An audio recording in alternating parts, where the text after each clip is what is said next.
اعوذ باللہ من الشیطان اللعین الرجیم بسم اللہ الرحمن الرحیم رب اشرح لی صدری ویسر لی امری واحلل عقدۃ من لسانی یفقہوا قولی ان اللہ وملائکتہ یصلون علی النبی یا ایہا الذین آمنوا صلوا علیہ وسلموا تسلیما۔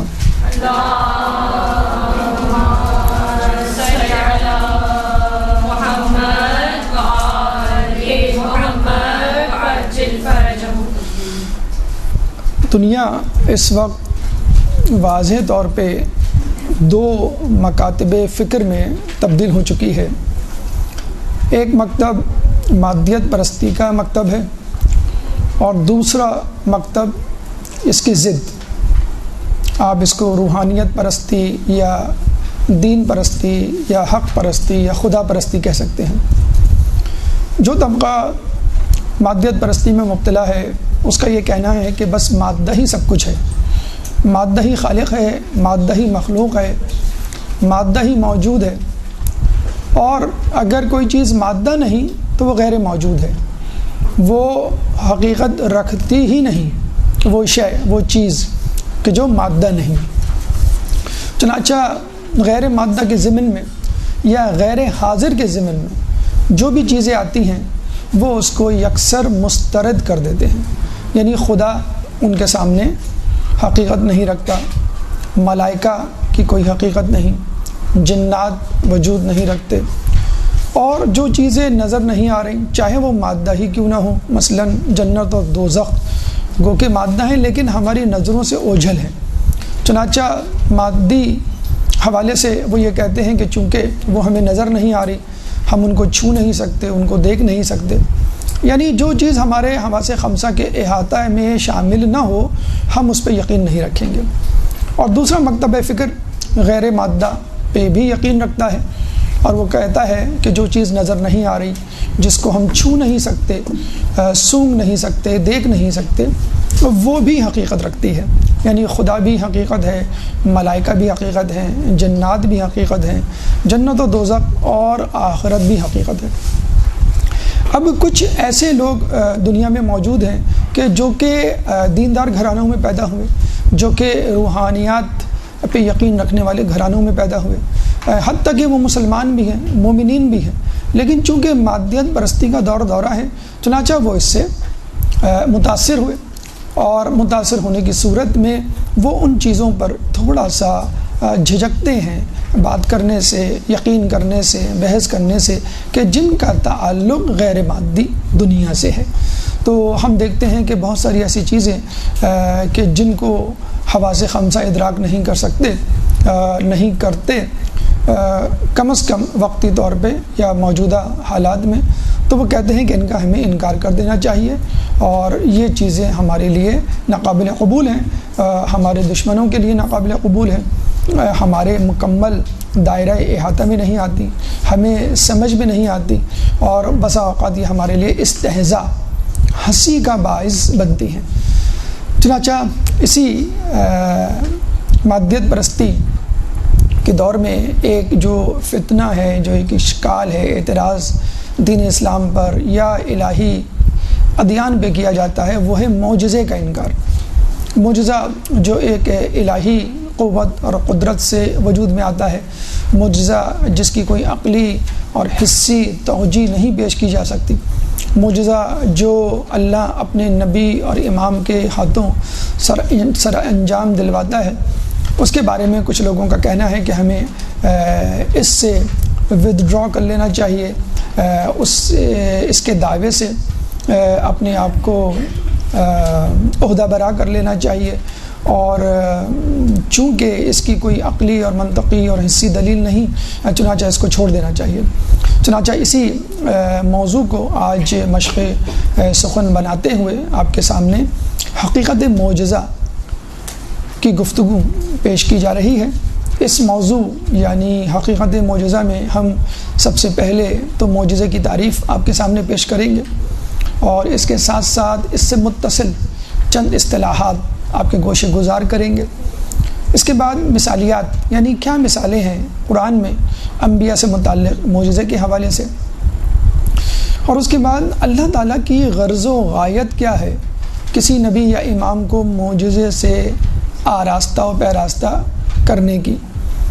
اس حوالے سے مخالفین ہمارے اوپر کیا اشکالات، کیا اعتراضات وارد کرتے ہیں اور ہمارے پاس اس کا کیا جواب ہے، یہ تمام تر گفتگو آپ کے سامنے بعنوان معجزے کی حقیقت یا حقیقت معجزہ پیش کی جا رہی ہے۔ ایک درود پڑھ دیں محمد والے محمد پر۔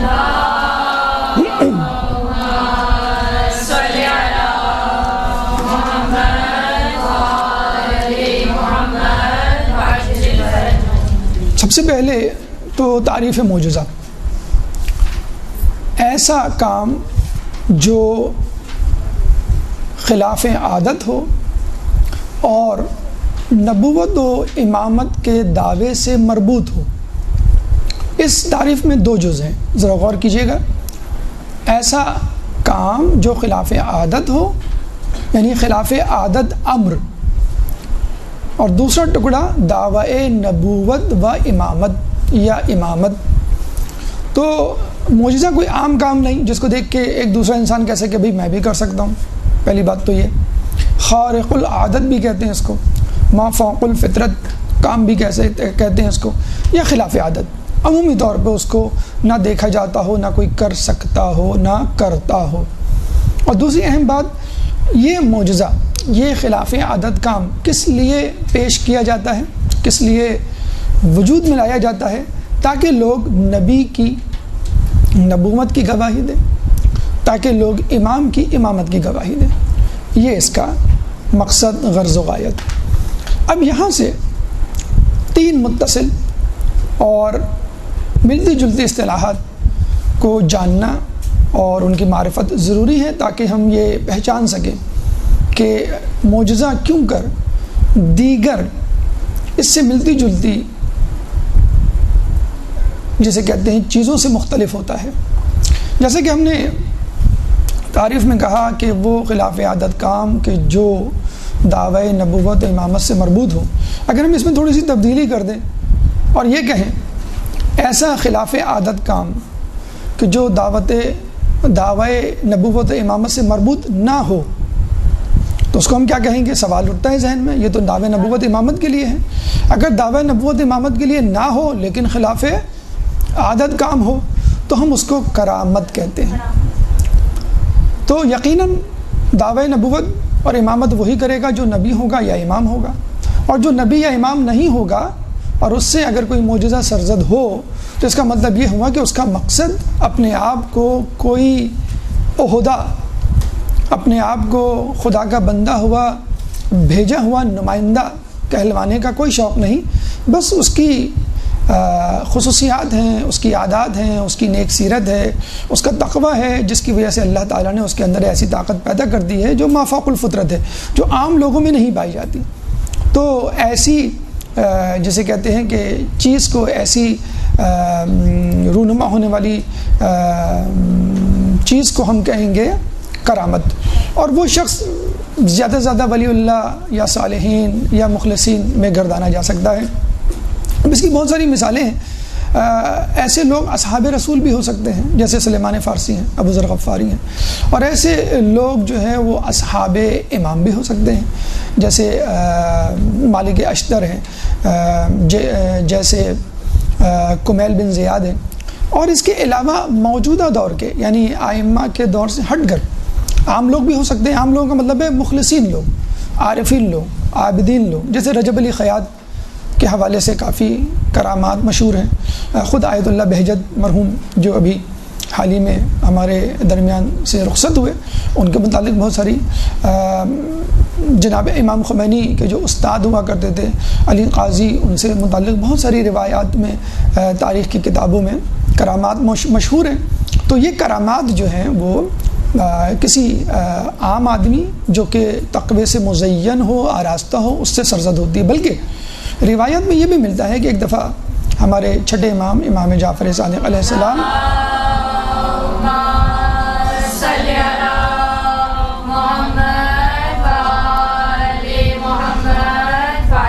وہ جب ایک کرامت کا مشاہدہ، معجزے کا اظہار کر رہے تھے اور لوگ بہت حیران ہو رہے تھے، تو امام نے کہا کہ ارے مومن میں تو اتنی طاقت ہے کہ اگر وہ پہاڑ کو اپنی جگہ سے چلنے کا کہے تو پہاڑ اپنی جگہ سے چل پڑے۔ امام نے اپنا جملہ ختم بھی نہیں کیا تھا، وہ پہاڑ چلنے لگا جو امام کے سامنے تھا۔ تو امام نے کہا میں نے مثال دی تھی، حکم نہیں۔ تو اس کا مطلب کیا ہوا کہ اگر مومن حقیقی مومن ہو، جس پر مومن ہونے کی شرائط پوری اترتی ہوں، یعنی ہم آپ اس میں شامل ہیں، ہو سکتے ہیں، تو پہاڑ بھی چل سکتا ہے۔ اور امام کے ماننے والے یعنی مامون میں کیا فرق ہوگا؟ مامون حکم دے گا، امام مثال دے گا، اور جو ہے وہ پہاڑ چلنا شروع کر دے گا۔ تو کرامت اس کو کہتے ہیں کہ جو غیر معصوم سے سرزد ہوتی ہے وہ چیز، وہ خلاف عادت کام، اور معجزہ اسے کہتے ہیں جو کسی معصوم یعنی امام یا نبی سے سرزد ہو۔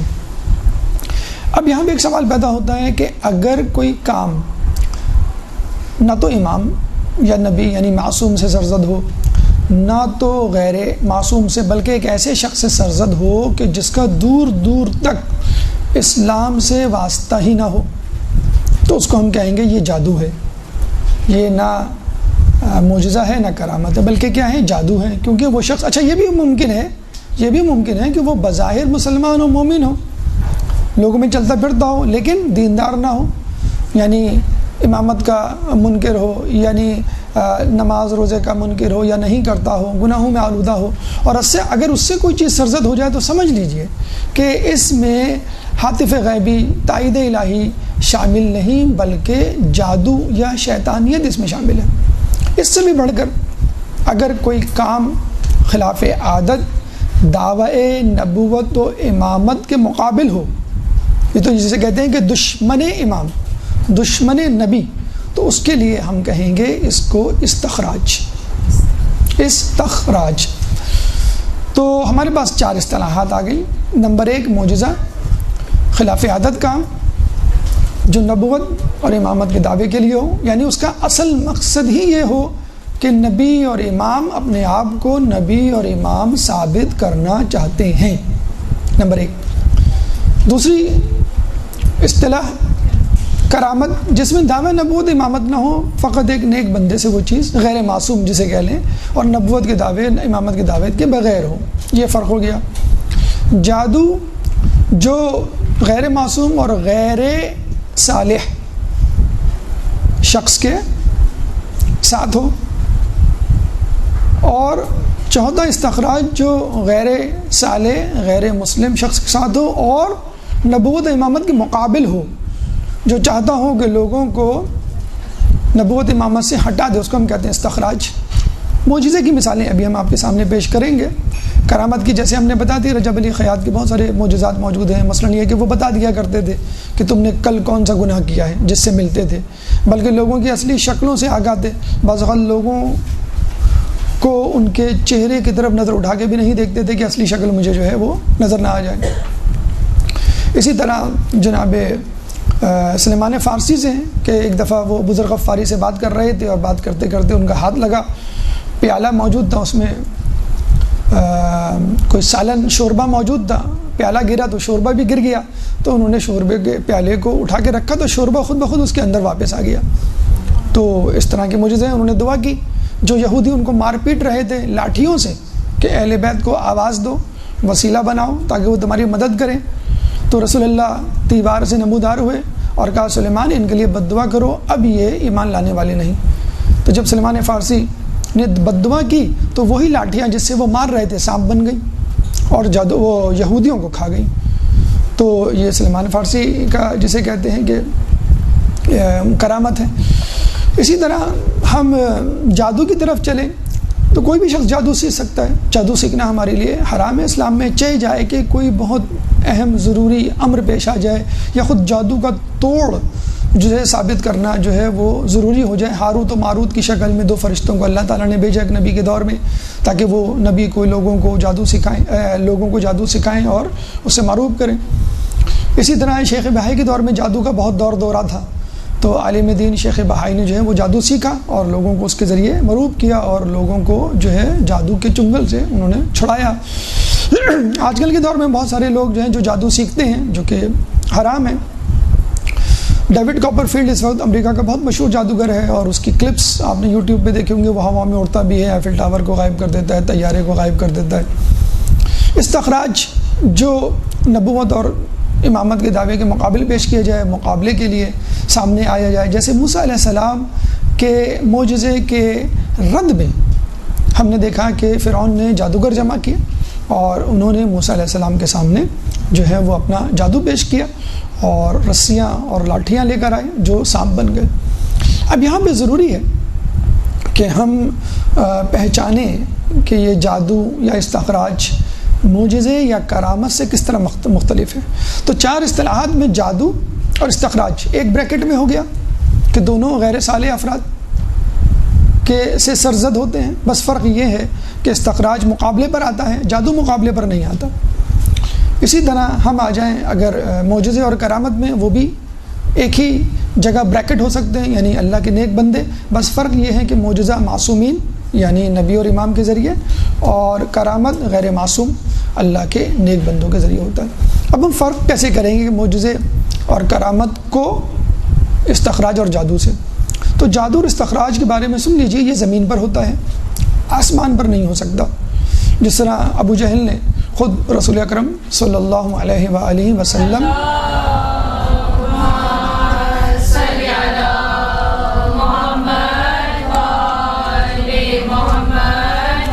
سے کہا کہ اگر تم جادوگر نہیں ہو، جیسے کہ رسول پہ الزام لگایا جاتا تھا، اگر تم جادوگر نہیں ہو تو آسمان پر جادو کر کے دکھاؤ، چاند پر جادو کر کے دکھاؤ۔ تو رسول اللہ نے انگلی سے اشارہ کیا، انگشت مبارک سے، چاند 2 ٹکڑے ہو گیا۔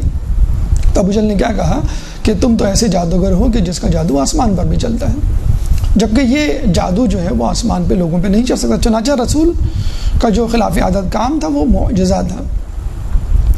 نمبر 2، جادو کے لیے ایک وقت متعین ہوتا ہے، خاص وقت اس کا مظاہرہ ہوتا ہے، جادوگر ہر وقت اپنے جادو کا مظاہرہ نہیں کر سکتا۔ نمبر 3، وہ ایک معین کام کے لیے جادو کرتا ہے، یعنی ایک کام معین کیا جاتا ہے، اس کی وہ تربیت لیتا ہے، مثلا ایفل ٹاور کو غائب کرنا، مثلا ہوا میں اڑنا، عین اسی وقت اس کو کہا جائے کہ بھئی نہیں تم مینار پاکستان یا جو ہے وہ برج الخلیفہ جو ہے وہ غائب کر دو، تو وہ نہیں کر سکتا۔ ایک جگہ ہوتی ہے معین، اس سے ہٹا کر آپ کسی اور جگہ اس کو لے جا کے کھڑا کر دیں اور کہیں تم یہاں جادو کر کے دکھاؤ، تو وہ جادو کر کے نہیں دکھائے گا۔ تو جادو زمین پر ہوتا ہے، جادو جو ہے وہ معین جگہ پر ہوتا ہے، اور جادو سب سے اہم بات نظر کا دھوکہ ہوتا ہے، یعنی حقیقت میں نہیں ہوتا، نظروں پہ ایک ایسا پردہ ڈال دیا جاتا ہے کہ جس کی وجہ سے انسان کچھ کا کچھ، بلکہ مولا علی کا خود کا قول ہے کہ دنیا ایک بہترین یا خطرناک ترین جادوگر ہے، بلکہ یہ کہا گیا ہے، مفہوم جو روایت کا یہ ہے کہ جادوگر سے بڑی جادوگر ہے۔ تو وہ آدمی اس کے سحر میں کھو جاتا ہے اور جسے کہتے ہیں کہ اس کو کچھ کا کچھ سمجھنے لگتا ہے۔ تو یہ معجزہ اس سے ملتی جلتی اصطلاحات۔ اب ہم چلتے ہیں مثالوں کی طرف جو قرآن میں موجود ہیں، اور انبیاء نے اپنی نبوت کو ثابت کرنے کے لیے، دعوی نبوت کے لیے معجزات کو پیش کیا۔ مثلا جناب آدم علیہ السلام کے لیے سورہ بقرہ میں اللہ تعالیٰ فرماتا ہے وَقُلْنَا اهْبِطُوا مِنْهَا جَمِيعًا، اور تم سب لوگ یہاں سے نیچے اتر جاؤ۔ کہاں سے نیچے اتر جاؤ؟ بہشت سے۔ کہاں پر اتر جاؤ؟ زمین پر۔ کون تم لوگ؟ یعنی جناب آدم، جناب حوا علیہ السلام اور شیطان مردود۔ تو ان تینوں کے لیے کہا گیا کہ تم سب، یا دونوں کے لیے کہا گیا کہ تم دونوں جو ہے وہ یہاں سے اتر جاؤ نیچے، کیونکہ ایک ان سے ترک اولا ہوا تھا، اور ان سے کہا گیا تھا کہ لا تقربوا هذه الشجرة فتكون من الظالمین، بلکہ اس شجر کے قریب نہ جانا ورنہ تم ظالمین میں سے ہو جاؤ گے۔ اور وہ چلے گئے اور انہوں نے ترک اولا کر کے اس کا پھل کھا لیا۔ تو نیچے چلے گئے۔ وہ نیچے کیسے آئے؟ اب عقل اس کو نہیں سمجھ سکتی، کسی جہاز کے ذریعے، کسی سیڑھی کے ذریعے، کسی رسی کے ذریعے، کسی راکٹ کے ذریعے، ہمیں نہیں معلوم، اس زمانے میں ایسی چیزیں نہیں تھیں۔ چنانچہ یہ عقل سے معاورہ ہے، خلاف عادت ہے، چنانچہ ہمیں کہیں گے یہ ایک معجزہ تھا۔ اس کے بعد ہم نوح علیہ السلام کی طرف آتے ہیں، تو اللہ تعالیٰ جو ہے جب پوری دنیا کو سمندر پانی سیلاب سے بھر دیتا ہے، جس میں سب چیزیں ڈوب جاتی ہیں سوائے نوح علیہ السلام کی کشتی کے اور ان کے حواریوں کے، تو اللہ تعالیٰ زمین کو حکم دیتا ہے کہ اے زمین تو اس پانی کو نگل لے، یا ارض ابلعی مائک، اے زمین اس پانی کو نگل لے، ویا سماء اقلعی اور اے آسمان تو تھم جا، وغیض من الماء، اور زمین جو ہے وہ پانی سے خشک ہو گئی۔ اب آج کل کے سائنسدان اور محققین اس بات پر پریشان ہیں، حیران ہیں کہ اتنا سارا پانی گیا کہاں۔ ہمیں اس وقت دنیا میں 2/3 سمندر کی صورت میں زمین کا حصہ پانی کی نظر ہوتا ہوا نظر آتا ہے، باقی ایک حصہ 1/3 جو ہے وہ خشکی۔ باقی پانی کہاں گیا؟ اگر زمین کے نیچے بھی گیا تو زمین کو دلدلی ہونا چاہیے تھا، نرم ہونا چاہیے تھا، یا کم از کم تھوڑی سی کھدائی پہ پانی نکل آ جانا چاہیے تھا۔ لیکن ہم دیکھتے ہیں بہت سارے کنویں کھودے جاتے ہیں، پانی نہیں نکلتا۔ بہت سارے کنویں جو ہے کھودے جاتے ہیں، پانی کی جگہ تیل، گیس، کوئلہ کچھ اور نکل آتا ہے۔ تو وہ پانی گیا کہاں؟ اصولاً تو اس پانی کو نیچے ہی کہیں ہونا چاہیے اور بہت زیادہ مقدار میں ہونا چاہیے۔ اگر پانی آسمان سے تھم بھی گیا تو کم از کم دنیا میں تو موجود تھا، تو دنیا کا پانی کہاں گیا؟ تو عقل یہی کہتی ہے بس یہ اللہ کی طرف سے ہوا، پانی کہاں گیا ہم اس کی کوئی توجہ پیش نہیں کر سکتے۔ جس طرح آدم علیہ السلام، حوا علیہ السلام کے نیچے آنے کی کوئی توجہ پیش نہیں کی جا سکتی۔ جب ہم کہتے ہیں نا خلاف عادت، خلاف عادت کا مطلب ہی یہی ہے کہ جو حس اور عقل سے ماورا ہو، آپ کی حس یعنی جو 5 حواس خمسہ ہیں ان کے ادراک میں نہ آئے، یعنی آپ اس کو دیکھ نہ سکیں، اس کو سونگھ نہ سکیں، اس کو چکھ نہ سکیں، اس کو جو ہے چھو نہ سکیں اور اس کو سن نہ سکیں، ان 5 حواس خمسہ میں نہیں آئے تو ہم کہتے ہیں وہ حسی ادراک سے بالاتر ہے، ماورا ہے۔ اور عقل یعنی عقل جو ہے وہ نہیں اس کو سمجھ سکتی کہ وہ کیسے اترے، عقل نہیں سمجھ سکتی کہ یہ پانی کہاں گیا، تو حس اور عقل سے ماورا ہو۔ اس کے بعد ہم ابراہیم علیہ السلام کے لیے دیکھتے ہیں کہ نمرود نے ان کو سالہ سال بھڑکتی ہوئی آگ میں ڈالا اور وہ بحفاظت جو ہے اس میں رہے، ان کو گزند نہیں پہنچی۔ یا نارکونی بردم و سلامن علی ابراہیم، اے آگ ابراہیم کے لیے سلامتی اور ٹھنڈی ہو جا، سورہ انبیاء میں ہم پڑھتے ہیں۔ اس کے بعد داؤد علیہ السلام کے لیے ہم دیکھتے ہیں کہ لوہا ان کے ہاتھوں میں نرم ہو جاتا تھا، کیوں کہ اللہ نے اس کو حکم دیا تھا النا لہ الحدید، کہ حدید یعنی آئرن یعنی لوہے کو ہم نے ان کے لیے نرم کر دیا تھا۔ وہ اسی نرم لوہے سے پھر وہ زرہ بناتے تھے، زینے بناتے تھے اور اس کو بیچ کر اپنا جو ہے وہ گزر بسر کیا کرتے تھے۔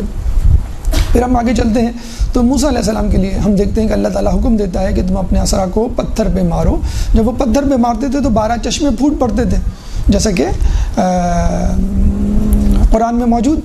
تو موسیٰ علیہ السلام کے لیے کہ سورہ شعراء میں اللہ تعالیٰ فرماتا ہے فَاضْرِب بِعَصَاكَ الْحَجَرَ فَانْفَجَرَتْ مِنْهُ اثْنَتَا عَشَرَ عَيْنًا، ہم نے ان کو حکم دیا کہ اپنے عصا کو پتھر پہ مارو، پس اس میں سے 12 جو ہے وہ چشمے جو ہے وہ پھوٹ پڑے۔ اس کے بعد عیسیٰ علیہ السلام کے لیے ہم دیکھتے ہیں کہ عیسیٰ علیہ السلام گہوارے میں بول پڑتے ہیں، جن کے لیے لوگوں نے اشکال ظاہر کیا تھا کیف نکلم من کان فی المہد صبیا، کہ یہ کیسے کلام کرے گا، یہ تو بچہ ہے، پنگوڑے میں، جھولے میں ہے۔ تو اس سے پہلے کہ اس کی ماں، اس سے پہلے کہ اس بچے کا کوئی اور رشتہ دار بولتا، وہ بچہ خود جو اس وقت جھولے میں تھا گویا ہوا، قال انی عبد اللہ، اس نے کہا کہ میں اللہ کا بندہ ہوں، آتانی الکتاب، مجھ پہ کتاب اتری ہے، وجعلنی نبیا، اور اللہ تعالیٰ نے مجھے نبی بنایا، سورہ مریم۔ اسی طرح انہی کے رشتہ دار ایک نبی یحییٰ علیہ السلام کے لیے اللہ تعالیٰ نے کہا، بچپنے میں کہا یا یحییٰ خذ الکتاب بالقوہ، اے یحییٰ کتاب کو قوت کے ساتھ، مضبوطی اس کے ساتھ تھام لو، وآتیناہ الحکم صبیا، اور ہم نے ان کو نبوت عطا کی بچپن میں، 13 سال کی عمر میں انہوں نے نبوت کا کام شروع کر دیا تھا، سورہ مریم میں یہ بات موجود ہے۔ اسی طرح عیسیٰ علیہ السلام کی والدہ کے بارے میں سورہ تحریم میں اللہ تعالیٰ فرماتا ہے فَنَفَخْنَا فِيهِ مِن رُوحِنَا، ہم نے ان میں اپنی روح پھونکی، کہ جب جبرائیل علیہ السلام ان کے پاس آئے تو ان پہ پھونک ماری، اور جس کی وجہ سے وہ حاملہ ہوئی اور پھر عیسیٰ علیہ السلام جو ہے وہ پیدا ہوئے۔ تو یہ پھونک کی نتیجہ تھا، ایک روح پھونکنے کا جسے کہتے ہیں کہ آخری انجام تھا، اور اس کا تذکرہ اللہ تعالیٰ نے جو ہے وہ قرآن میں کیا۔ پھر خود ہم آخر میں رسول اللہ کے بارے میں دیکھتے ہیں، ان کے لیے ویسے تو 4,500 معجزات منقول و مذکور ہیں کتابوں میں، لیکن جو سب سے بڑا معجزہ جو ہمارے سامنے موجود ہے اور ہم خوش نصیب ہیں کہ اس معجزے کو تھام سکتے ہیں، پڑھ سکتے ہیں، اس پہ عمل کر سکتے ہیں، وہ ہے قرآن کا معجزہ، اِنَّا نَحْنُ نَزَّلْنَا الذِّكْرَ وَإِنَّا لَهُ لَحَافِظُونَ، کہ ہم ہی اس ذکر یعنی قرآن کے نازل کرنے والے ہیں اور ہم ہی اس کی حفاظت کرنے والے ہیں. سورہ حجر.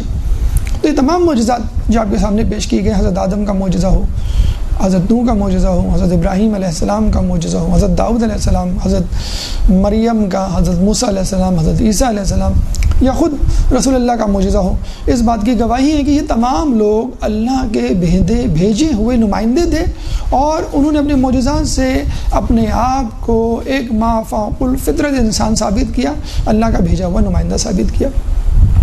اب آئیے اس طرف کہ اللہ تعالیٰ کو کیا ایسی ضرورت آن پڑی کہ اس نے اپنے انبیاء کو، منتخب نمائندوں کو معجزے سے آراستہ کیا. ایک درود پڑھ دے محمد والے محمد.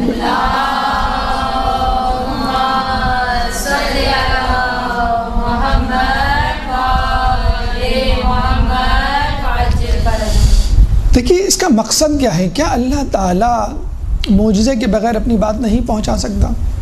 کیا اللہ تعالیٰ معجزے کے بغیر اپنی بات نہیں منوا سکتا؟ اگر نبی کے پاس معجزہ نہیں ہوگا تو کیا ایسا مسئلہ درپیش ہوگا؟ کیا ایسا فتنہ ہو جائے گا؟ کیا اس کی نبوت ناقص رہ جائے گی، یا مطالب و مفاہیم یا اس کی قدر و منزلت لوگوں کے سامنے کم ہو جائے گی؟ جی ہاں، معجزے کا نبی کے ساتھ بھیجنا، امام کے ساتھ بھیجنا نہایت ضروری ہے، بتلانے کے لیے یہ من جانب الہی، اللہ کی طرف سے. تو اس ضمن میں مقصد معجزہ ہماری گفتگو کا تیسرا مرحلہ، اس میں ہم اس گفتگو کو مزید 3 مرحلوں میں تقسیم کر سکتے ہیں. ذیلی مرحلوں میں مقصد یا غرض و غایت معجزہ سمجھنے کے لیے ہمیں اقسام امت کو سمجھنا ہوگا. دیکھیں کسی بھی نبی کی جو امت ہوتی ہے اس پہ 3 قسم کے لوگ ہوتے ہیں. ایک سلیم الفطرت کہ جو بس انتظار میں ہوتے ہیں کہ کب ہمارے سامنے دعوت حق پیش کی جائے اور ہم لبیک کہیں. وہ ڈھونڈ رہے ہوتے ہیں اپنے امام کو، رہبر کو، اور اس کی مثالیں ہمیں تاریخ میں ملتی ہیں. آسیہ بنت مزاحم، حزقیل مومن آل فرعون جو فرعون کے دربار کے وزیر تھے. اسی طرح رسول کے زمانے میں ورقہ بن نوفل. یہ وہ لوگ تھے کہ جو ڈھونڈ رہے تھے، اور جیسی حق پیش کیا جا خود جناب خدیجہ الکبریٰ ام المومنین. ایک درود پڑھ دے محمد والے محمد. اللہم صلی علی محمد.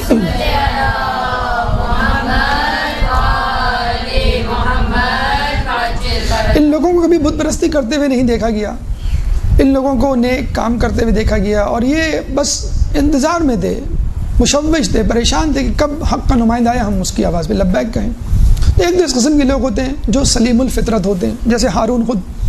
وہ تو خیر بعد میں پھر ان کو نبی کا درجہ ملا اور خلیفہ بنے وہ ہارون علیہ السلام، موسیٰ علیہ السلام کے، لیکن اتفاق سے ان کی زندگی میں ان کا انتقال ہو گیا تو وہ اپنی نبوت کا اظہار نہیں کر سکے. بہرحال وہ آپ کے خلیفہ تھے. تو کچھ لوگ تو سلیم الفطرت ہوتے ہیں جن کے سامنے معجزے کی پیش کرنے کی ضرورت ہی پیش نہیں آتی اور وہ ایمان لے آتے ہیں.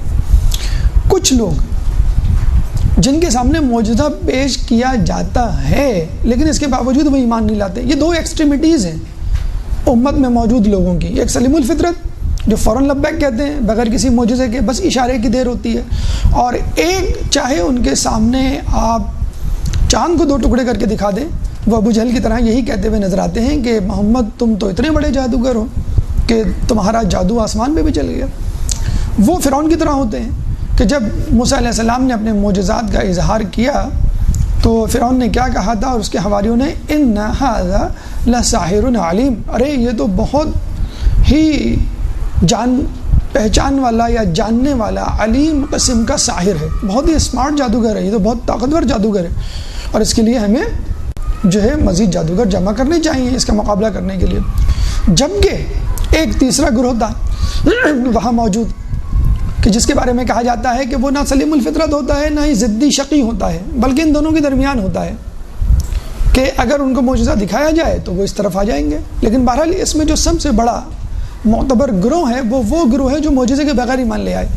جیسے ہم نے کہا آسیہ بنت مزاحم ہے، ورقہ بن نوفل ہیں، اور حزقیل مومن آل فرعون ہے.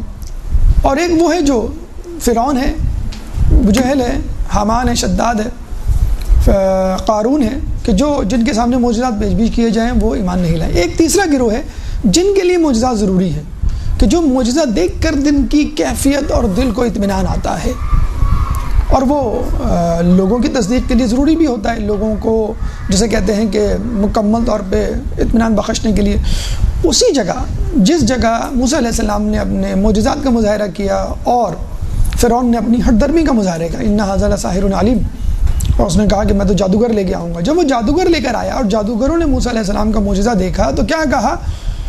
قالوا آمنا برب العالمین رب موسیٰ و ہارون۔ سورہ اعراف میں اللہ تعالیٰ فرماتا ہے کہ ان جادوگروں نے جب دیکھا معجزے کو تو کہا آمنا برب العالمین، ہم عالمین کے رب ایمان لائے، اور پھر فوراً وضاحتاً اور متعین کہہ دیا کس رب پر؟ یہ رب نہیں جو اس وقت دربار میں بیٹھا ہے، بلکہ رب موسیٰ و ہارون، موسیٰ کے رب، ہارون کے رب، ہم اس رب پر ایمان لائے۔ تو جو جادوگر تھے وہ اس بیچ کی نوع، اس بیچ کی کیٹیگری سے تعلق رکھتے تھے، جو نہ سلیم الفطرت تھے نہ شقی تھے، بس ایسے تھے کہ اگر تھوڑا سا بھی اظہار کیا جائے معجزہ کا تو جادوگر جو ہے جو تھوڑی دیر پہلے کہہ رہے تھے بعزت ان لنحن الغالبون، بعزت فرعون ان لنحن الغالبون، کہ فرعون کی عزت کی قسم کہ ہم ہی غالب آئیں گے۔ ابھی کچھ دیر پہلے فرعون کو خدا مان کر اس کی عزت کی قسم کھا رہے تھے، اور اب کہہ رہے ہیں قالوا آمنا برب العالمین، ہم ایمان لائے رب العالمین پہ، موسیٰ کے رب پہ اور ہارون کے رب پہ۔ تو یہ جو بیچ کی کیٹیگری ہے، ان کو دیکھ کے جسے کہتے ہیں کہ معجزہ بھیجا جاتا ہے، جو تھوڑی بہت کمی بیشی، جو تھوڑی بہت ہچکچاہٹ ہو انسان کے اندر، وہ جو ہے مکمل طور پہ نکل جائے۔ تو اللہ تعالیٰ نے تقریباً ہر نبی کے ساتھ ہمیں ملتا ہے کوئی نہ کوئی معجزہ بھیجا ان لوگوں کے لیے کہ جو معجزے کو دیکھ کر ایمان لا سکتے تھے، اور اس طرح یہ ایک حجت ہوا کرتی تھی شقی القلب لوگوں کے لیے کہ وہ یہ نہ سکیں کہہ نہ سکے بعد میں کہ ہمیں تو معلوم ہی نہیں تھا، باتیں تو اچھی تھی اس کی لیکن ہمیں یہ نہیں معلوم تھا کہ یہ نبی ہے، ہمیں یہ نہیں معلوم تھا کہ اللہ کا بھیجا ہوا بندہ ہے، اگر یہ ہمیں معلوم ہو جاتا تو ہم اس کو نبی مان لیتے۔ تو یہ حجت تمام کرنے کے لیے بھی اللہ تعالیٰ نبی کو بھیجتا ہے، اور ان لوگوں کے منقلب ہونے کے لیے جو تھوڑی بہت جیسے کہتے ہیں ہچکچاہٹ رکھتے ہیں دین ایمان میں، جیسے موسیٰ علیہ السلام کے مقابل میں آنے والے جادوگر۔ تو یہ اقسام امت، یہ تین قسم کے افراد، جس میں بیچ کی قسم، درمیانی قسم کے لیے معجزات کا حامل ہونا ایک نبی کے لیے بلکہ ایک امام کے لیے بھی ضروری ہے۔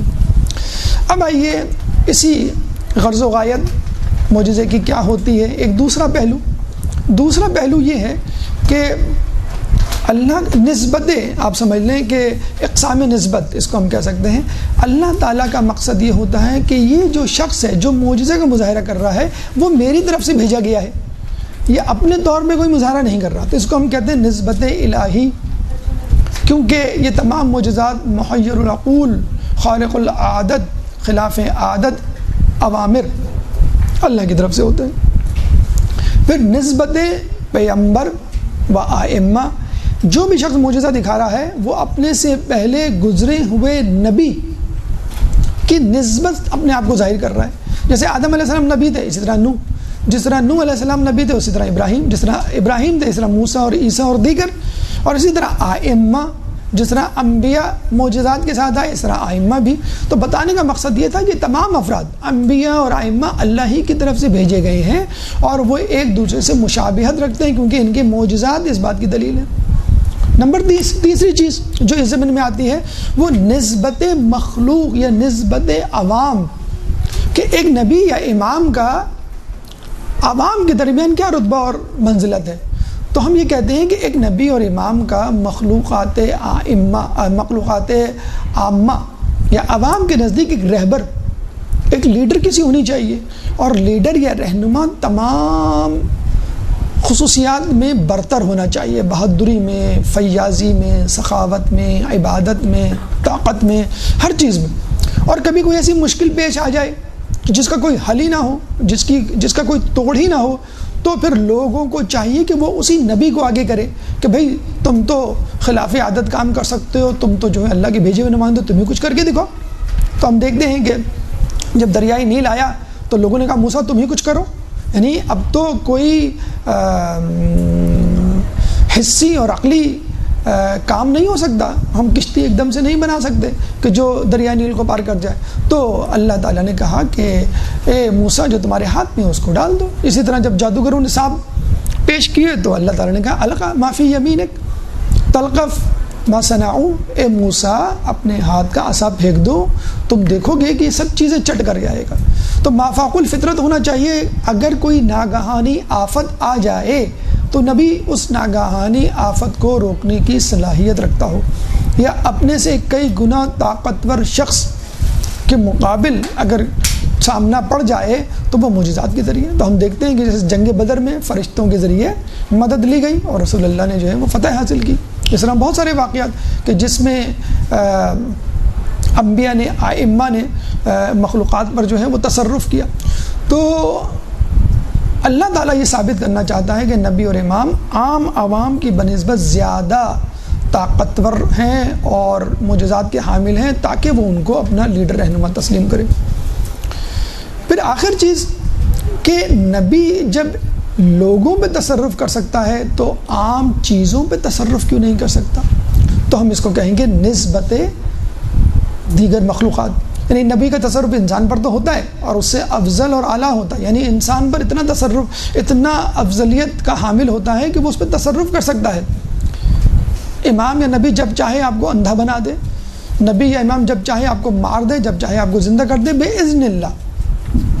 اسی طرح تو کیا نبی کا تصرف یا نبی کا غلبہ حیوانات پر، نباتات پر، جمادات پہ نہیں ہو سکتا؟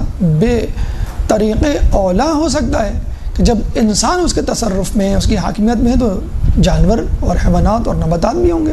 تو ہم دیکھتے ہیں ابراہیم علیہ السلام کے لیے 4 پرندوں کو اللہ نے تصرف میں دے دیا، ابراہیم نے ان کو مارا، علیہ السلام نے ان کو مارا بھی اور زندہ بھی کر دیا باذن اللہ۔ ہم دیکھتے ہیں کہ نباتات، مریم علیہ السلام نے کھجور کے تنے کو ہلایا اور بنجر درخت کھجوروں سے لدا ہوا ہو گیا، یہ نباتات پہ تصرف۔ اسی طرح جمادات پہ تصرف کہ دریا کے 2 حصے ہو گئے، اتنا بڑا دریا، لیکن موسیٰ علیہ السلام کا اس پہ تصرف۔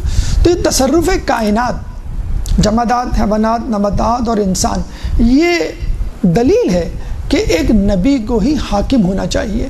کہنے کا مقصد یہ ہے کہ ظاہری طاقت، ظاہری حاکمیت جیسے بادشاہوں کے پاس ہوتی ہے، وہ دلیل نہیں ہے کہ آپ اس کو اپنا لیڈر یا رہنما مان لیں، چاہے جائے کہ خدا، جیسے کہ فرعون اور نمرود نے اپنے آپ کو منوایا، بلکہ وہ حکمت الہی، وہ قدرت الہی، وہ تائید الہی شامل حال ہونی چاہیے نبوت اور دعوی امامت کے حامل افراد کی، کہ جو بظاہر تو نظر نہیں آتی، بظاہر تو وہ ایک عام آدمی نظر آتا ہے۔ فرعون نے کیا کہا تھا کہ یہ موسیٰ جس کو بولنا بھی نعوذ باللہ صحیح نہیں آتا، لکنت تھی ان کی زبان میں، یہ وہ موسیٰ جس کو بولنا بھی نہیں آتا، یہ فقیر منش آدمی، یہ کیا تمہارا رہنما لیڈر بنے گا؟ لیڈر بننے کا تو سزاوار میں ہوں۔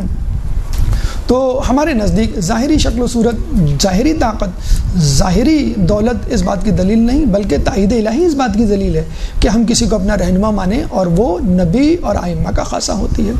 تو یہ وہ 4 نسبتیں ہیں کہ جس کے ذریعے ہم یہ کہہ سکتے ہیں نبی اور امام خدا کی طرف سے ہوتا ہے، انسان پر تصرف رکھتا ہے، افضلیت رکھتا ہے، دیگر مخلوقات پر بھی جسے کہتے ہیں کہ تصرف رکھتا ہے، اور ان پر جو ہے وہ حاکمیت رکھتا ہے، اور اپنے جیسے دیگر لوگوں کی طرح، دیگر ائمہ اور انبیاء کی طرح خدا کی طرف سے بھیجا ہوا ایک منتخب نمائندہ ہوتا ہے۔ تو یہ 2 پہلو ہو گئے آپ کے، کس کے؟ غرض و غایت کے، کہ اللہ تعالیٰ نبی اور امام کو کیوں بھیجتا ہے۔ پہلا جو ہے وہ پہلو کیا تھا کہ امت کی اقسام، 3 قسم کے لوگ ہوتے ہیں، جس میں درمیانی قسم کے لوگوں کے لیے ضرورت ہوتی ہے معجزات بھیجنے کی، اور دوسرا جو پہلو تھا وہ 4 نسبتیں تھیں، نسبت الہی، نسبت انبیاء یا ائمہ، نسبت عوام اور نسبت دیگر مخلوقات۔ تیسرا پہلو غرض و غایت کے حوالے سے یاد رہے کہ ظاہر سی بات ہے، جس طرح امر و نہی ہوتے ہیں کہ اگر کوئی چیز دکھائی جاتی ہے، کی جاتی ہے، تو اس کا کوئی مقصد ہوتا ہے، بعض اوقات اس کا مس یوز بھی ہوتا ہے۔ تو یہاں یہ بات یاد رکھ لیے بطور انتباہ، جو اس کا تیسرا پہلو ہے اس گفتگو کا غرض و غایت میں، انتباہ، کہ یہ معجزہ خدا کی تائید اور نبوت و امامت کی صداقت کے لیے ہے، نہ کہ فخر و جبر کے لیے۔ اگر کوئی اس کو اپنے فخر کے لیے استعمال کرے گا، سمجھ جائیں کہ وہ نبی نہیں، سمجھ جائیں کہ وہ امام نہیں، سمجھ جائیں کہ وہ اللہ کا ولی نہیں بلکہ کوئی جادوگر ہے یا کافر ہے جو استخراج کے ذریعے اپنا غلبہ حاصل کرنا چاہتا ہے، تو یہ نبی کے ساتھ کبھی نہیں ہوگا کہ نبی اس کو اپنے فخر کے لیے استعمال کرے۔ تو ہم دیکھتے ہیں ائمہ جب اپنے معجزات کا ذکر کرتے ہیں اور جب جہاں ضروری سمجھتے ہیں کہ اس معجزے کو پوشیدہ رکھنا ضروری ہے تو وہ پوشیدہ رکھنے کی تاکید کرتے، اور اگر کوئی اس کو پوشیدہ نہیں رکھتا تو وہ ظلم و زیادتی کا آزمائش کا شکار ہوتا، جیسے معلّہ بن خنیس امام جعفر صادق علیہ السلام کے اللہم صلی علی محمد وعلی محمد۔ صحابی تھے، وہ ایک دفعہ امام کے سامنے غمگین اداس بیٹھے ہوئے تھے۔ امام نے کہا کیوں غمگین اداس ہو؟ کہ مجھے بیوی بچے یاد آ رہے ہیں۔ ان کے بیوی بچے کوفے میں تھے، تو امام نے کہا کہ میں تمہیں تمہارے بیوی بچوں کے درمیان لے چلوں؟ کہیں گے ہاں امام۔ تو امام نے جو ہے وہ اشارہ کیا یا ہاتھ پھیرا ان کی آنکھوں کے سامنے، تو دیکھا انہوں نے کہ وہ اپنے بیوی بچوں کے سامنے ہیں کوفے میں، اور کوفے اور ان کا مدینے کا سفر اس زمانے میں مہینوں لگ جاتے تھے۔ تو امام نے ان سے کہا کہ اے معلّہ تم کہاں ہو؟ انہوں نے کہا میں کوفے میں ہوں، اپنے بیوی بچوں کے درمیان ہوں۔ تھوڑی دیر بعد امام نے ہاتھ پھیرا تو وہ دوبارہ مدینے میں، کہیں گے اب کہاں ہوں؟ کہیں گے اب میں مدینے میں ہوں۔ اور وہ بڑے خوش ہوئے، خوشی سے جھومتے ہوئے جانے لگے، اور امام نے ان کو تاکید کی دیکھو معلّہ یہ بات کسی کو بتانا نہیں، ورنہ تمہارے لیے مشکلات کھڑی ہو جائیں گی۔ لیکن وہ ایک جذباتی نوجوان تھے، جذباتی آدمی تھے، ہوتا ہے بعض اوقات آدمی خوشی میں اور جوشیلے انداز میں لوگوں کو بتاتا ہے دیکھو میرا امام ایسا ہے، تم یقین نہیں کرتے، میرے سامنے ایسا معجزہ ہوا ہے۔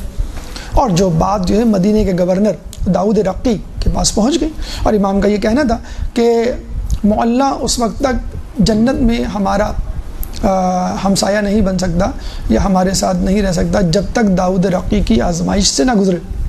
جب داؤد رقی کو پتہ چلا تو اس نے بلایا، کہہ لیں گے کون ہیں؟ کہہ لیں گے یہ ہیں۔ کہہ لیں گے اچھا تم تمام شیعوں کے نام بتاؤ جو ان کو مانتے ہیں۔ ان کا میں تو نہیں بتاؤں گا۔ کہہ لیں گے تمہیں بتانا پڑے گا ورنہ میں قتل کر دوں گا۔ کہہ لیں گے اگر وہ تمام لوگ میرے پاؤں کے نیچے بھی ہوں، یعنی مجھے یقین ہو کہ یہ یہاں پر موجود ہیں، تو بھی نہیں بتاؤں گا۔ تو کہتے ہیں کہ معلّہ بن خنیس کو بے دردی سے شہید کر دیا گیا، اور وہ امام کے وزیر خزانہ مطلب مسلم مالیاتی امور کے انچارج تھے۔ تو آپ کو معلوم ہے مالیاتی امور کے انچارج کو آدمی اسی کو منتخب کرتا ہے جو سب سے زیادہ ٹرسٹ والا ہو، لیکن بہرحال ایک جذباتی نوجوان تھے، وہ تقیہ نہیں۔ اچھا اس میں بھی دو قسم کے لوگ ہوتے ہیں، اگر امام نے ایک چیز کو منع کیا اور وہ کر گزرے تو اس کا مطلب یہ نہیں کہ وہ نافرمان ہے جہنم میں جائے گا، اور ایک وہ شخص ہوتا ہے کہ جو کر گزرتا ہے اور اس کا مقصد امام کو نقصان پہنچانا ہوتا ہے۔ اگر مقصد امام کو نقصان پہنچانا ہو تو وہ دنیا میں بھی سزا بھگ دے گا اور آخرت میں بھی، لیکن اس کا مقصد یہ ہو کہ امام کی حقانیت کو ثابت کرنا، لیکن ایک نادانی کی وجہ سے تو وہ دنیا میں تو بھگت لے گا اس کی سزا، لیکن آخرت میں نہیں۔ تو پھر وہی ہوا کہ داؤد رقی نے معلّہ بن خنیس کو بے دردی سے شہید کر دیا، اور امام اتنے زیادہ متاثر ہوئے، یعنی وہ صحابی معلّہ بن خنیس امام کے اتنے زیادہ قریب تھے کہ امام نے جب یہ سنا تو داؤد رقی کے پاس گئے اور اسے کہا کہ تو نے اس کو کیوں قتل کیا؟ تو اس نے کہا یہ تو جلاد نے قتل کیا ہے۔ تو امام نے جو ہے وہ پھر بد دعا دی، اور کہتے ہیں کہ اسی وقت جو ہے وہ اس جلاد کا جو ہے وہ انتقال ہو گیا، وہ فنا فی اللہ ہو گیا۔ اور یہ بھی ملتا ہے کہ انہوں نے گھر آ کے دعا کی، یعنی بد دعا دی کس کو؟ داؤد رقی کو، یہ اللہ ابھی اور اسی وقت اس کو کافر کردار تک پہنچائے۔ تو کہتے ہیں اسی وقت داؤد رقی کے محل سے آہو بکا بلند ہوئی، تو پتہ چلا کہ داؤد رقی بھی جو ہے وہ جہنم میں وارد ہو چکا ہے۔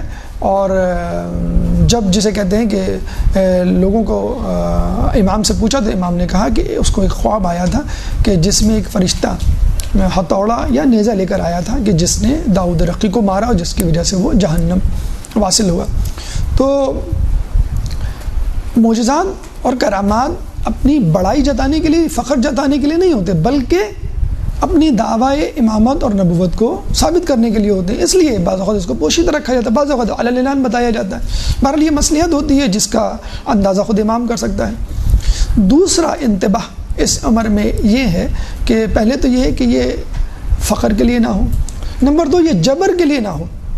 اگر امام چاہے، اگر نبی چاہے تو اس معجزے کی وجہ سے لوگوں کو مسلمان کر دے، اپنا تابع بنا دے، ڈر خوف میں مبتلا کر کے۔ سلمان علیہ السلام ایسا کر سکتے تھے، نہیں کیا۔ خود رسول اللہ کو کہا گیا کہ اگر آپ حکومت کے ساتھ نبوت چاہیں تو ہم دے سکتے ہیں، لیکن رسول نے انکار کر دیا۔ اس کا مطلب ہے وہ جبر کے ساتھ لوگوں کو اپنا ہم نوا نہیں بنانا چاہتے تھے۔ خود امام حسین مظلوم کے بارے میں کہا جاتا ہے کہ کربلا میں 4000 فرشتے آئے تھے آپ کی مدد کے لیے، انہوں نے کہا کہ نہیں مجھے فتح نہیں، شہادت چاہیے۔ اگر وہ چاہتے 4000 کیا ایک فرشتہ ہی کافی ہوتا۔ تو جنگ بدر میں رسول اللہ نے مدد لی معجزے کی فتح پانے کے لیے، جنگ احد میں نہیں لی، اس میں پشیمانی شرمندگی ہوئی۔ تو جہاں مصلحت خداوندی ہو وہاں معجزے کا اظہار ہوتا ہے، جہاں مصلحت خداوندی نہ ہو وہاں معجزے کا اظہار نہیں ہوتا۔ تو یہ وہ غرض و غایت ہے جو ہم نے آپ کے سامنے پیش کی، ایک تو اقسام امت یا گروہ کے حوالے سے، دوسری نسبتیں جو 4 آپ کے سامنے گنوائی گئی، اور انتباہ کے طور پہ فخر و جبر کے لیے نہیں ہوتا بلکہ تائید الہی کے لیے ہوتا ہے، اور نبوت اور امامت کی صداقت کے لیے ہوتا ہے۔ اب آئیے اس معجزے پہ ہونے والے اعتراضات اور ان کے جوابات، ایک درود پڑھ دیں محمد والے محمد۔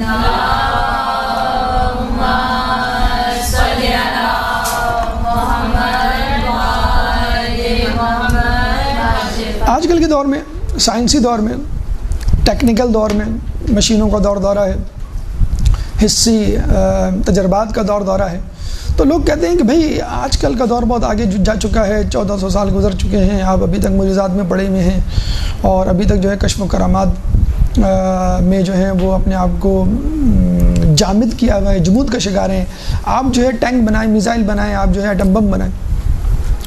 تو ہم یہی کہیں گے کہ بھئی ٹینک، ایٹم بم اور بندوق اور میزائل یہ سب وسائل ہیں جن کو استعمال کرنے کے لیے کہا گیا ہے، لیکن اصل طاقت اللہ کے پاس ہے۔ اگر انسان کے پاس یہ تمام طاقتیں موجود ہوں پھر بھی وہ غلبہ حاصل نہیں کر سکتا اگر تائید الہی نہ ہو۔ اس کی بہترین مثال خود اس وقت سپر پاور امریکہ ہے۔ تمام تر طاقتوں کے باوجود ایک چھوٹے سے ملک ایران پر جو ہے وہ اپنا غلبہ نہیں حاصل کر سکتا۔ ہم دیکھتے ہیں کہ وہ اس کے پریزیڈنٹ کا لایا ہوا جو ہے وہ ہدایت نامہ یا جو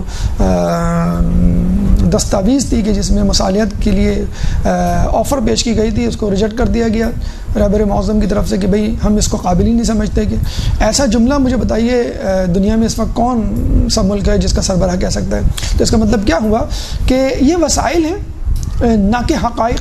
حقائق تو اللہ کے پاس ہے، حق تو اللہ کے پاس ہے، اصل طاقت اللہ کے پاس ہے۔ وسائل استعمال کرنے اس کا مطلب ہے کہ نہیں کرنے۔ ہم نے دیکھتے ہیں کہ ایران نے جو ہے جب امریکہ نے بیڑا بھیجا، اپنا طیارہ بردار جہاز بھیجا، تو اپنے ڈرون والی کشتیاں 6000 کی تعداد میں بھیج دیں فوراً۔ تو ڈرون بھی استعمال کیا اور اللہ تعالیٰ کا جو ہے وہ ہتھیار یا جیسے کہتے ہیں معجزہ بھی اس کے لیے بھی وہ تیار ہیں۔ تو اگر کوئی یہ کہے کہ بھئی اس کی کوئی سائنٹیفک دلیل نہیں، کوئی حسی پروف نہیں، تو ان کے لیے بس یہی عرض ہے کہ اب تو خود سائنس کہہ رہی ہے کہ اگر ہمارے پاس کسی چیز کے وجود کا حسی ثبوت نہ ہو تو اس کا مطلب یہ نہیں کہ وہ موجود نہیں۔ اب سائنس خود اس کو ثابت کر رہی ہے کہ اگر کوئی چیز نظر نہیں آ رہی، سن نہیں پا رہے ہم اس کو، سونگ نہیں پا رہے، چھو نہیں پا رہے، دیکھ نہیں پا رہے، تو اس کا مطلب یہ نہیں کہ وہ موجود نہیں، ہو سکتا وہ ہو۔ اور اس کا سب سے بڑا ثبوت اس سے پہلے بھی غالباً ہم کسی درس میں کر چکے ہیں، ڈارک میٹر یا انویزیبل میٹر کے بارے میں کہا جاتا ہے کہ وہ مادہ ہے جو ہمارے آس پاس موجود ہے، گریویٹیشنل فورس، تجاذبی قوت اثر انداز کرتا ہے، اور اتنی کہ عمومی تجاذبی قوت سے وہ 96% زیادہ ہوتی ہے۔ 4% وہ تجاذبی قوت ہوتی ہے جو ہمیں نظر آتی ہے، مثلا یہ در و دیوار، یہ فرش، یہ چھت، اور 96% وہ قوت، وہ مادہ ہے کہ جو تجاذبی قوت ڈال رہا ہوتا ہے۔ تو سائنسدانوں نے کہا کہ there must be a matter which is invisible to our eyes, ایک ایسا میٹر ہے جو موجود ہے لیکن ہمیں نظر نہیں آ رہا، وہی تجاذبی قوت ڈال رہا ہے۔ اور اس سے پہلے بھی ایسی مثالیں ہیں، انفراریڈ ریز، سورج کی ایک وہ کرنیں جو ہمیں نظر آتی ہیں، ایک انفراریڈ ریز ہے جو ہمیں نظر نہیں آتی۔ تو بہت ساری شعاعیں، بہت ساری چیزیں جو ہمیں نظر نہیں آتی لیکن اثر انداز ہوتی ہیں، اثر پذیر ہیں۔ تو چنانچہ یہ کہنا کہ بھئی حسی ثبوت نہیں ہے، تو اب خود حسی تجربات کرنے والے سائنسدان یہ کہتے ہیں کسی چیز کا حسی ثبوت نہ بھی ہو تو عین ممکن ہے وہ چیز موجود ہو۔ اسی طرح اسٹیفن ہاکنگ کے بارے میں آپ نے سنا ہوگا، جس کا بھی پچھلے دنوں انتقال ہوا۔ اس نے کیا کہا تھا مرنے سے پہلے تو وہ انکاری تھا، ہی واز این ایتھیسٹ، وہ دہریہ تھا، ایک ملحد تھا، لیکن جاتے جاتے وہ کیا کہہ کے گیا؟ اس نے کہا کہ ہو سکتا ہے ہم جیسی دنیا، ہم جیسی کائنات کی طرح اور کائناتیں موجود ہوں، اور وہاں بھی موجود مخلوق ہم سے زیادہ انٹیلیجنٹ ذہین ہو، اور وہاں پہ موجود طبعی، کیمیاوی یا دیگر قوانین ہماری دنیا، ہماری کائنات کے قوانین سے یکسر مختلف ہوں۔ دیکھیں بات تو وہی آ گئی کہ جو چیز موجود نہیں، ہمیں نظر نہیں آ رہی، بہت سارے سیارے ہیں جو اب دکھے ہیں، بہت سارے ستارے ہیں جو اب پاورفل دوربینیں ایجاد ہوئی ہیں تو نظر آئے ہیں، تو وہ جب نظر نہیں آتے تھے تو کیا وہ موجود نہیں تھے؟ موجود تھے، ہماری آنکھیں ان کو نہیں دیکھ سکتی تھیں۔ تو رسول نے ایک دفعہ کہا تھا نا کہ اگر میں کہوں کہ اس پہاڑی کے پیچھے سے فوج آ رہی ہے تم یقین کر لو گے؟ تو صاحب نے وہاں پہ جو کفار تھے اپنے رسالت کے اعلان سے پہلے، تو کفار نے کہا کہ ہاں یقین کر لیں گے۔ تو رسول نے کہا اگر نہ آ رہی ہو تو کہہ لیں گے ہم یہ سمجھیں گے کہ ہم اندھے ہو گئے، ہمیں نظر نہیں آ رہی، لیکن آ رہی ہوگی کیونکہ آپ جھوٹ نہیں بول سکتے۔ تو جب کافر جو کہ اس ایمان نہیں لائے تھے وہ گواہی دے رہے ہیں، تو آج کل کا انسان کیوں نہیں گواہی دے سکتا جس کے بعد تمام شواہد رسول اور رسول کے بعد کے ائمہ کے موجود ہیں؟ تو حسی ثبوت کا نہ ہونا اس بات کی دلیل نہیں، ڈارک میٹر اس بات کی دلیل ہے۔ اسٹیفن ہاکنگ جو کہہ چکا ہے کہ we are not living in universe, we are living in multiverse. یہ غلط ہے کہنا کہ ہم یونیورس میں رہ رہے ہیں، ہم ملٹی ورس میں رہ رہے ہیں۔ دیر آر مینی یونیورسز، پہلے تو ہم کہتے تھے ایک یونیورس، اور خود امام ششم رب العالمین کی تفسیر میں کہہ چکے ہیں، جب کسی نے پوچھا عالم تو خود جمع ہے، تو عالمین کہنے کی حضرت امام نے کہا کہ عالمین کا مطلب ہے کہ اس جیسی 10,000 کائنات، اس جیسی 10,000 عالم موجود ہیں دنیا میں، اور اسٹیفن ہاکنگ کے بقول وہ موجود ہیں، ہمیں نظر نہیں آ رہی، ان میں مخلوقات موجود ہیں، وہ ہم سے زیادہ ذہین ترین ہیں، اور ہو سکتا ہے ان کے قوانین ہم سے زیادہ جو ہے وہ مختلف ہوں اور زیادہ طاقتور ہوں۔ نمبر 1۔ نمبر 2، جو اعتراض کیا جاتا ہے عقلی، کہ چلیں حسی ثبوت تو چھوڑیں، اگر عقلی طور پہ بھی سوچیں تو یہ بات سمجھ میں نہیں آتی۔ مثلا آدم حوا کیسے اترے، یہ ہمیں سمجھ میں نہیں آتی اتنی، اگر کوئی 10 منزلہ عمارت سے چھلانگ لگائے تو وہ مر جائے، ہڈی پسلی ایک ہو جائے، تو وہ کیسے اترے؟ یا پانی کہاں گیا مثلا، یا عصا جو ہے وہ کیسے؟ تو یہ عقل میں نہیں آتا۔ تو اس کے لیے بس ہم ایک ہی جملہ کہیں گے کہ اگر آپ سمندر کے پاس ایک برتن لے کے جاتے ہیں اور اس سے پانی کو بھرتے ہیں اور یہ کہتے ہیں کہ بھائی سمندر میں اتنا ہی پانی ہے جتنا برتن میں ہے، کیونکہ مجھے تو اتنا ہی پانی برتن میں نظر آتا ہے، تو ہم کہیں گے کہ آپ اپنے برتن پہ اعتراض کریں نہ کہ سمندر پہ۔ آپ کی عقل کا برتن خدا کو اور اس کی الہیات کو نہیں سمجھ سکتا، تو جتنا سمجھ میں آ رہا ہے اسی کو سمجھتے ہوئے باقی پہ محمول کر لیں۔ چنانچہ یہ کہنا کہ معجزات کا کوئی وجود نہیں کیونکہ ہمیں سمجھ نہیں آ رہے، تو عین ممکن ہے کہ آپ کی عقل جو حقیقت ہے کہ آپ کی عقل اس لیول، اس درجے پہ نہیں کہ ان کو سمجھ سکے۔ جیسے پہلی کلاس کے بچے کو آپ میٹرک کے لیول کا میتھمیٹکس پڑھائیں، وہ کہیں گے بھئی یہ غلط ہے، مجھے سمجھ میں نہیں آ رہا، تو صحیح ہے لیکن وہ بچہ اس قابل نہیں۔ اور بعض اوقات آدمی کی عقل اس نہج پہ پہنچ جاتی ہے کہ وہ ایمان لے آتا ہے۔ تو یہ حسی اور یہ جسے کہتے ہیں کہ عقلی ثبوت ہوا۔ اچھا یہاں پہ لوگ یہ کہتے ہیں کہ بھائی مسئلہ یہ ہمارا نہیں ہے، مسئلہ تو دیگر لوگوں کا ہے، ان لوگوں کا ہے جو ایتھیسٹ ہیں، جو مسلمان نہیں ہیں، وہ ہم پر اعتراضات کرتے ہیں کہ بھئی تم یہ کیسے دین پر ایمان رکھتے ہو، عجیب و غریب جسے کہتے ہیں کہ باتیں ہیں، معجزات ہیں، کرامات ہیں۔ تو خصوصی طور پہ مکتب تشیع، مکتب اہل بیت پہ زیادہ اعتراضات کیے جاتے ہیں کیونکہ یہاں پہ معجزات کی بھرمار ہے۔ تو ہم یہی کہیں گے کہ ہم لوگوں کے ہنسی اڑانے کی وجہ سے اپنے مذہب کو چھوڑ دیں۔ یعنی اب گوگل پہ لکھیں تو تشیع کا چہرہ اس طرح پیش کیا جاتا ہے، تو ہم کیا گوگل کے محتاج ہیں کہ وہ جس طرح کا چہرہ پیش کرے ہم اس طرح کا چہرہ بن کر دکھائیں، تو پھر ہم شیطان بن جائیں گے۔ جیسے قرآن میں اللہ اپنے رسول کا فرماتا ہے کہ اگر تم لوگوں کی باتوں پر چلو تو یہ تم کو گمراہ کر دے۔ تو یہ یاد رکھ لیجئے کہ جو لوگ مذاق اڑاتے ہیں حقیقت میں اللہ ان کا مذاق اڑا رہا ہے۔ یہ الگ بات ہے کہ وہ نظر نہیں آ رہا لیکن اللہ ان کا مذاق اڑا رہا ہے۔ پہلے بھی رسول اللہ کے زمانے میں بھی مذاق اڑایا جاتا تھا، رسول اللہ کا مذاق اڑایا جاتا تھا، اسلام کا مذاق اڑایا جاتا تھا۔ جیسے کہ نبی نے اللہ سے کہا اے اللہ میں تمام آزمائشوں پر پورا اتر جاؤں گا، بس یہ لوگ جو میرا مذاق اڑاتے ہیں یہ مذاق نہ اڑائیں، بس یہ مجھے بڑا گرا گزرتا ہے۔ تو اللہ نے کہا کہ جس کام کو میں اپنے لیے نہیں بند کر سکتا وہ تیرے لیے کیوں بند کروں؟ یعنی لوگ تو میرا بھی مذاق اڑاتے ہیں لیکن میں برداشت کرتا ہوں، تو لوگ اگر تمہارا مذاق اڑائیں تم بھی برداشت کرو، یہ بھی ایک طرح کی آزمائش ہے۔ رسول اللہ کے زمانے میں کیا ہوتا تھا، منافقین رسول اللہ کے پاس آتے تھے، مومنین کے پاس آتے تھے اور کہتے تھے کہ ہم تمہارے ساتھ ہیں۔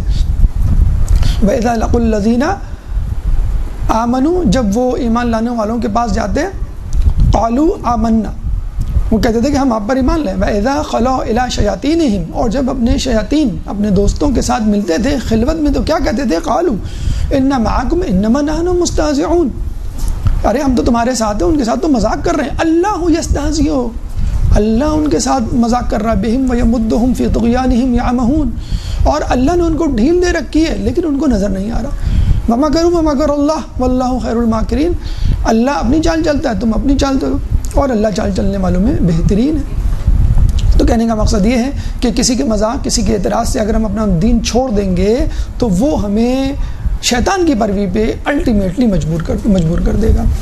آخر میں بحث کو سمیٹتے ہوئے جو کہ اہم پیغام ہے کہ اگر حسی ادراک میں نہیں، عقلی ادراک میں نہیں، تو وہ کیا چیز ہے کہ جس کے ذریعے ہم کسی معجزے کی تشریح و توضیح پیش کر سکتے ہیں. درود پڑھ دیں محمد والے محمد.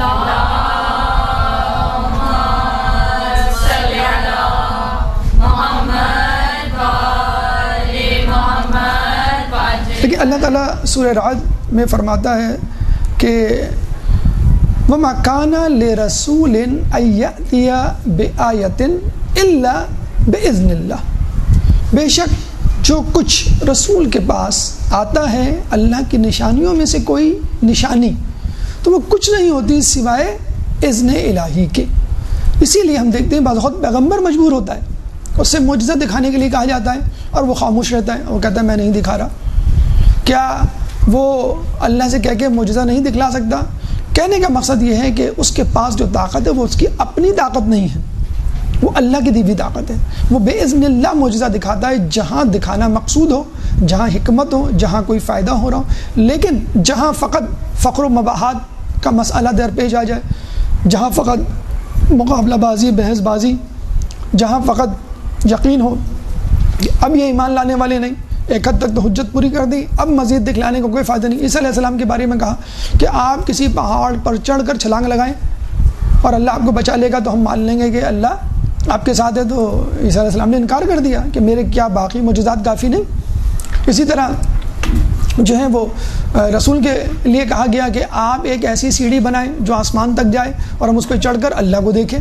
تو رسول نے ایسا نہیں کیا، ایسی جسے کہتے ہیں احمقانہ مشورے یا تجاویز ان پر عمل نہیں کیا. تو یہ تمام کام خود امام حسین کے لیے اگر وہ چاہتے تو معجزہ دکھا کر فتح حاصل کر لیتے. لیکن اسلام کا فائدہ اور مصلحت خداوندی یہ تھی کہ اس وقت معجزے کا اظہار نہ کیا جائے. تو معجزے کا اظہار فقط اللہ کی طرف سے ہوتا ہے، دعوی نبوت و امامت کے لیے ہوتا ہے، اور یہ بدلانا مقصود ہوتا ہے کہ جو حامل معجزہ ہے وہ تمہارا رہنما بننے کا قابل ہے. اس کے ساتھ ہی یہ گفتگو اپنی اختتام کو پہنچی. انشاءاللہ اگلے نشست میں ہم امام ششم کے معجزات کے حوالے سے آپ کے سامنے گفتگو کریں گے. اللہ تعالیٰ سے دعا ہے کہ جو کچھ پڑھا سنا اس پہ عمل کرنے کی توفیق عطا فرما، اہل بیت کی تعلیمات پر عمل کرنے کی توفیق عطا فرما، جو پریشان حال ہیں ان کی پریشانیوں کو دور فرما، جو بیمار ہیں ان کو شفاء کلی عطا فرما، امام کے ظہور میں تعجیل فرما، ہمیں ان کے انصار و اعوان میں شامل فرما. ربنا تقبل منا انک انت السمیع العلیم وتب علینا انک انت التواب الرحیم.